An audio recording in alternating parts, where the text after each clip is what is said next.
Why tell God anything when he knows everything? Why offer God anything when he has everything?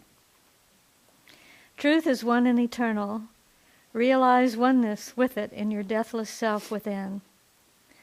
The following commentary is based on the teachings of Paramahansa Yogananda. Jesus Christ teaches as the ideal prayer, one that addresses very human demands to God. Give us this day our daily bread. Forgive us our debts as we forgive our debtors. And lead us not into temptation, but deliver us from evil. Jesus himself says, just before suggesting this prayer, your Father knoweth what things ye have need of before you ask him. Why then his recommendation that we pray for anything? The answer is that we should offer ourselves up in acceptance of his abundance. Don't pester God as though pulling constantly on his sleeve to get his attention. Approach him with the confidence of a child in its parent. And in that spirit, then, ask him lovingly, but with complete trust, as though demanding your birthright, and without the slightest doubt in your mind that he wants only your best. For you don't have to persuade him the way a beggar or a stranger might.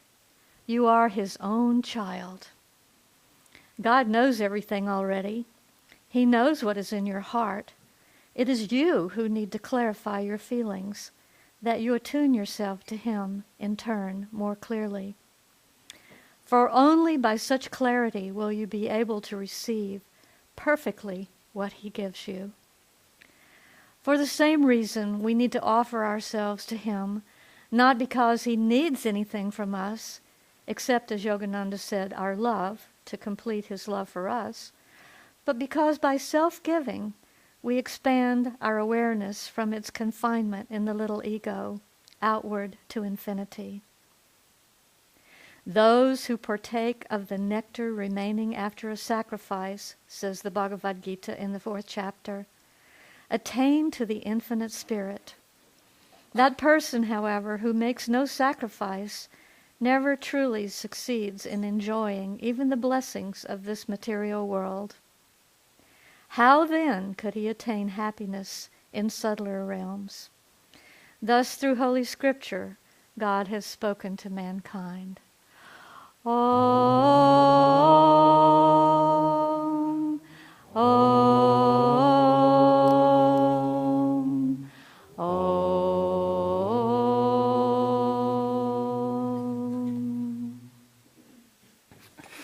This reading is taken from Whispers from Eternity, which is the way that Yogananda described this is very interesting. He said it's a book of sacred prayer demands. Often we use other terminology that poems and prayers, but his specific description was very clear. Sacred prayer demands. So this is one of them. Teach me, O Father, to find thee in the cave of my heart, that I may walk with thee everywhere. Teach me to hear thee in silence, that I may hear thy voice beneath outer noises. Teach me to find thee in inner peace, that I may be with thee calmly in the midst of outer tumult. Hubbub or silence, tumult or peace, I care not, so as long as thou wilt teach me to find thee anywhere, at any time. So Parvati does send her blessings. She figured it'd be better for me to convey those blessings than for her to convey cough blessings to you. So, you probably observed this. I know one group of people that I've seen very fervent in their prayers and affirmations are sports fans.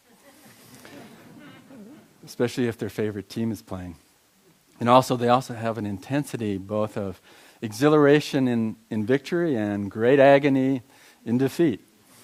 But I saw this commercial a few years ago of TiVo. TiVo is it's a digital video recorder that allows you, one of the features is allows you to pause live so that you can take a phone call or go to the bathroom and still not lose it. It will be live to you even though it's not quite live. Live to you it will be. And the commercial was great. This fellow is watching his favorite football team, and it's coming down to the last play, and his team is about to kick a field goal, and if they do that, they'll win the game. And if they don't, they will be defeated. So he's there with great tension. And then he puts it on the pause and he runs out of the house, goes to the church, prays fervently, prays fervently, and then rushes back, puts it on pause, and they kick the field goal. So proof of power of prayer. It works. But it's not quite how it works. Because again, our pleading our case, in large things or small things like football games, remember, if God knows everything, what is that really doing? It's just creating more of a mindset. And do we blame God when, our team gets defeated from that fervent prayer? Or, it's just an odd way of looking at prayer, but it looks odd only because it's so exaggerated. But truthfully, probably all of us relate to prayer, or we have related to prayer. Let's put it more positively in that way. That we pray in a way of begging to God. And Yogananda said that praying as a beggar actually does the opposite of not what you're intending to do. It pushes God away. Because you've identified that God isn't within you. You've identified that separation. When you look at the techniques that are available to us, and if you look at the ones that Yogananda specifically gave us, one of the most important ones is the energization exercises. For those that aren't familiar with them, simply put, they're a means of working with energy flowing in our body so that we can see what happens and feel more the identity of the energy. But it's easy, even for a lot of us that have been doing these for many years, to confuse the goal with the result. The result is when we do them, we tense a specific body part or a group of body parts. And in that tension, we have that vibrant tension. But that's just a result. That's not the goal of what we're doing. The goal is to identify several things. One, that with our willingness through willpower and awareness, we can indeed direct that energy. Now remember, that energy is infinite. And even one of the consequences of understanding the theory of relativity, Albert Einstein brought this emphasis that energy is always the same. We may call it infinite, but it's always there. We can't increase the energy by anything we do, nor can we decrease it. What do we really do? We either increase our access to that energy, the flow of that, or we block it. So the point isn't that we're really increasing energy. We're just coming back to who we really are when we have no blocks to that infinite energy. That is really why the energization exercises are so fundamentally important. They're not just to get a hit of energy. They're there so that we become identified with the infinite energy. That is our reality. It's no longer something we're just doing. We become that experience. And when you think about the topic today, that fits in really well. That if God is that infinite energy, why aren't we? If God knows everything, why don't we? It's only because we've identified with the little self. In the purification ceremony, we at the end, actually the fire ceremony, we do at the end a repetition of the Om Swaha. And Swaha refers to the higher self being merged into the divine. There's no separation. That little flame of the individual soul is brought into the infinite flame of spirit. And so what we're doing in everything that we're involved in life, whether we call it spiritual or not, is intended solely to uncover that reality. Very simple. All we need to do is really focus more on our true identity and be in that flow. Then there is no separation that God's there that we're praying to as much, but we're just joining in company with the divine. It's like we express it in the natural flow and the openness of who we are in our heart's devotion. We know that to be the experience. We still may be caught by identifying at times with less of that experience. And that's why we have practices along the path that include everything from affirmation to chanting. Because what are they doing? They're They're allowing us to find that true source. The fascinating thing that's happening with science these days is that there's a lot more collaboration in really saying this from the Western science mind. And so lately, in the last few decades, there's been a development in neurobiology, and actually something extended from that, neurotheology.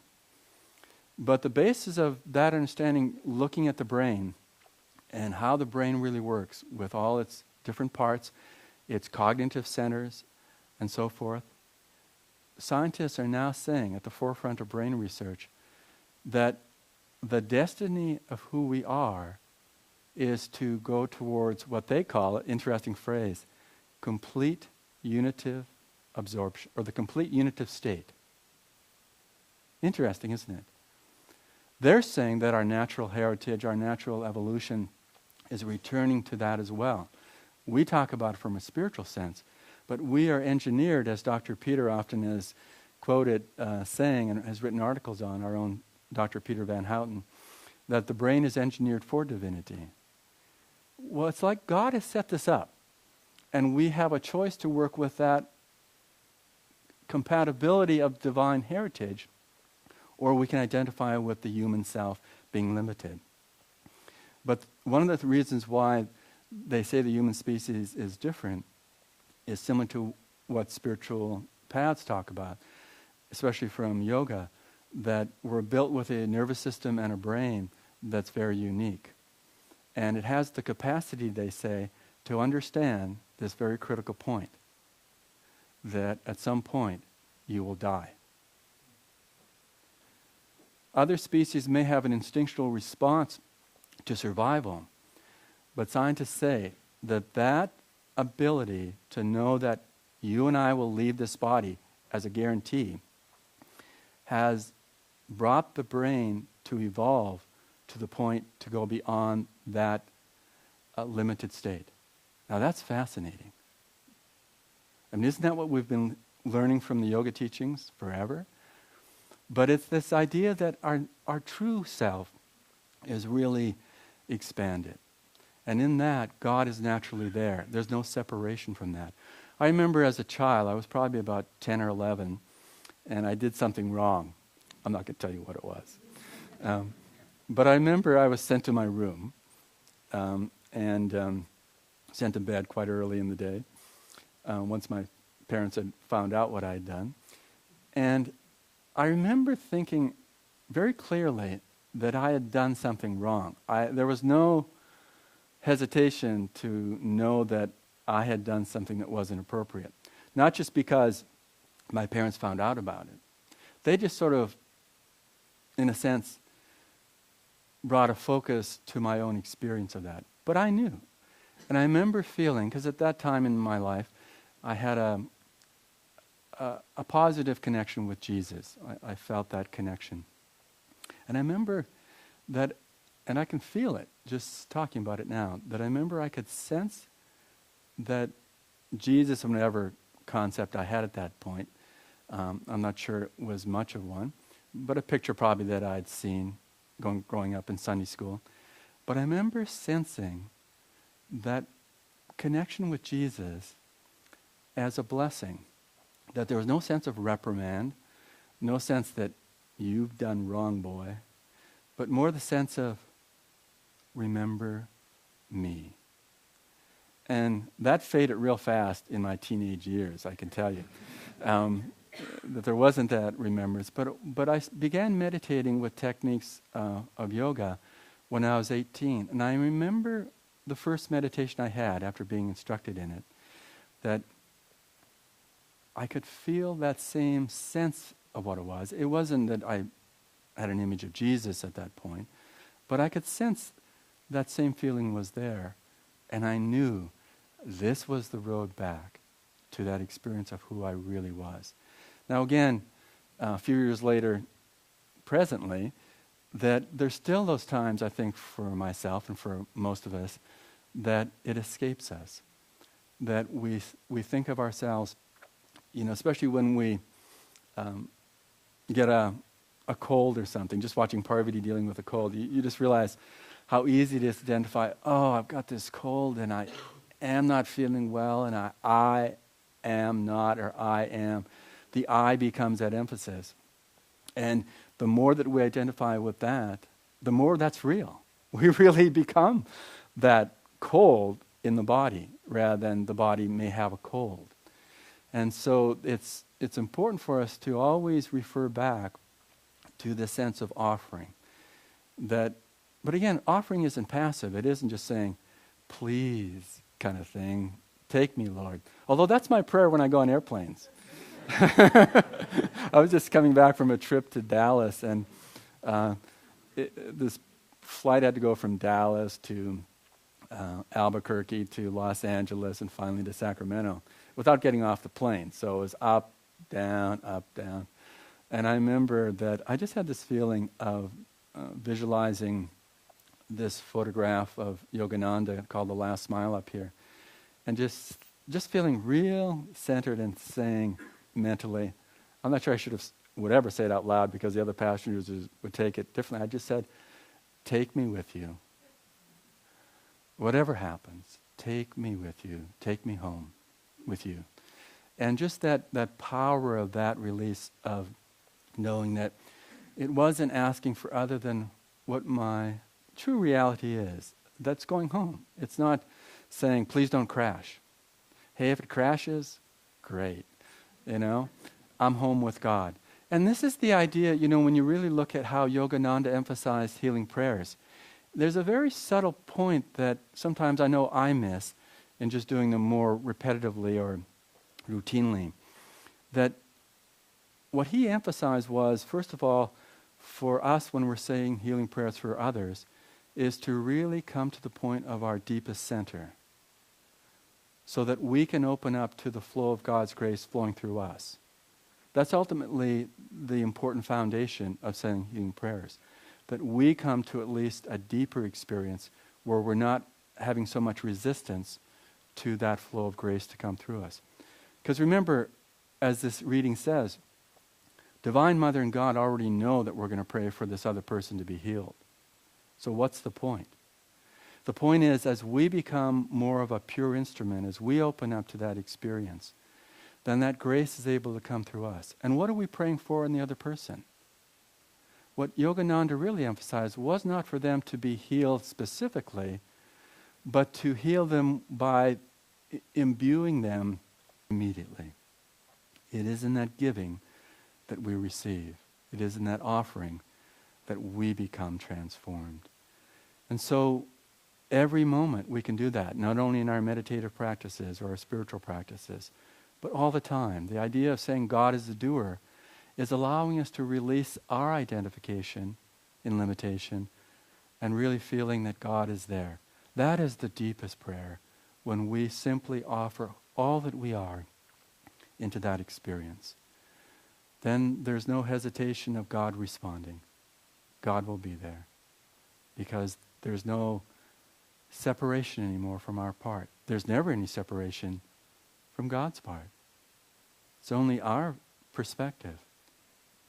And if we can utilize that cosmic dream that has set all this in motion and realize that we're in a dream but happens to be very real when we function in it, but we go past the identification with the parts into the center behind those parts. And this is the way that our brains are engineered, that we will feel that we can go beyond those limitations, including death. And so the brain itself gives you that support. God has given us the tools. It's not just for us to meander around and hope that things will work out. You can do that, but you'll probably go a long, long time and have to go through the same lessons. But why not speed that up where that God isn't separate? And so in this moment, close your eyes. Just close your eyes at this moment and feel as much as you can the self-offering. You may feel it in your heart center.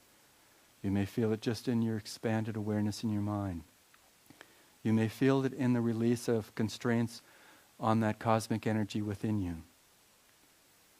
However you feel it is your personal way of relating to that divine experience. And at first we may want to pray, we may want to affirm to access that, to release the obstacles. But ultimately, we can feel that not only God knows everything, but we are part of that everything without separation. Let's continue meditating for another moment.